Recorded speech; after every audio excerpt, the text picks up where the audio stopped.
Hello, I'm Pastor Michael. I'm one of the pastors that utilize church growth services for our building campaign.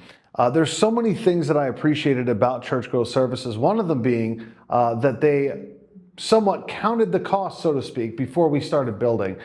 They made sure that our congregation was bought into the idea that we were going to explode with growth, that we were going to build, that we were going to move forward. And they made sure that our congregation wasn't just saying they were with us and for the vision, but that they actually were behind closed doors. So that's one thing I appreciate. But after that phase of really trying to understand, okay, where's this congregation? What's their culture? How they want to move forward? What's the vision of the church?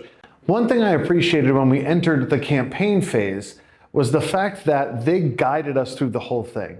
How I would best describe the experience with them is they knew all the stops. They built the tracks for the train, but they also gave us the instructions on how to build the train and said, based on your church, based on your culture, based on your people, because you know them best, here are the instructions for the train. Build it how you see fit. We were able to know where we were going, what was coming down the pike, but then make it customizable for our people. Basically having them show us where we were going and the stops along the way.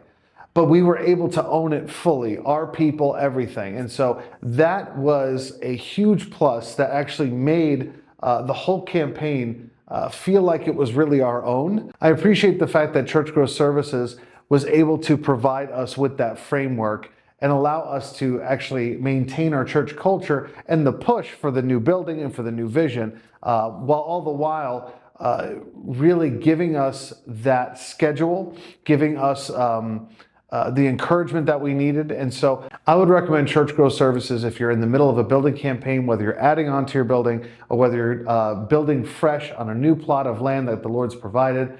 Ultimately, they have made it so that you can continue to do ministry, do the work of the ministry, and all the things that come with being a pastor, come with being an elder or a leader. But then that way, you aren't fully taken away from what you do throughout the week, and you can actually do everything that you normally do and then add this on top, making it a very achievable goal.